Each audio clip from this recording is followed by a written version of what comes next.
The News 15 investigators recently went undercover to expose telemarketers talking like they were mentally challenged just to get you to buy. Well, tonight, a follow-up. After seeing our story, several former workers came forward and they showed News 15's Chris Heinbaugh how the whole thing worked.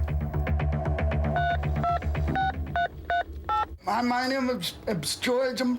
I'm calling from the Challenged Workers of America. We're not a charity. What we do is we hire physically and mentally challenged workers to assemble the office products. This is how the physically and the mentally challenged earn a living and find gainful employment. It's a sales pitch used over and over at Challenged Workers of America, a telemarketing business in Phoenix. Its mission? Helping the handicapped. But in a hidden camera investigation, News 15 found its callers weren't really handicapped, just pretending. Hi, my name is Darren, and I'm calling from Challenged Workers of America. It was a scam, and it's a long-running scam. These former workers demonstrated the voices they used at Challenged Workers of America. They quit 2 weeks ago. They called us after seeing our story. I hustled so many people, so we've all hustled so many people. George was one of the best. I'm calling you because this is my job. Yeah, I can read good. Watch this. Okay.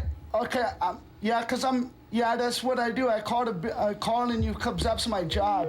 2 worked in the organization for 6 months, the others a year. They knew it inside and out. They say in some cities, the group sometimes hired real challenged workers, but not for long. They were always the first ones to get the axe. They got absolutely no notice, and they always got the dirt pay. They say their voices weren't the only bogus part of the pitch. The group claimed to sell pens put together by the handicapped. In reality, they were pre-assembled, and the products were supposedly packaged by challenged workers. Not quite. It'd be more me and whoever else had a little bit of time to do it. And the greeting cards were supposed to benefit the quadriplegic artist who made them. Well, he got some of the money, but he always was ripped off in the end. This operation isn't new. News 15 has learned it moved from Houston to Denver to Seattle to Phoenix, all in the past year.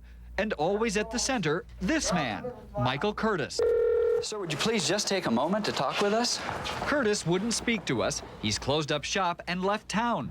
But one of his managers told us they didn't know workers were pretending to be retarded. They were aware of everything that was going on.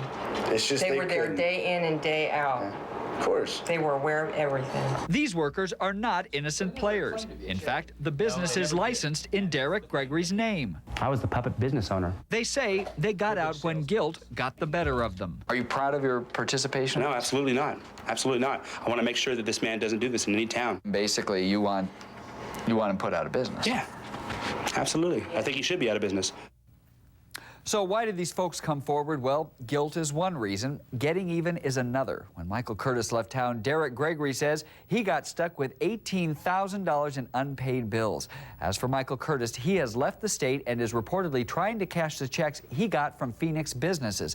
And if he stays true to form, once he's got that money, he'll set up shop in another city and start this all over again. How can he get away with this? I mean, can't they arrest him? Well, the folks that you just heard have offered to cooperate with law enforcement officials and shut down Michael Curtis's organization. And several agencies do appear very interested.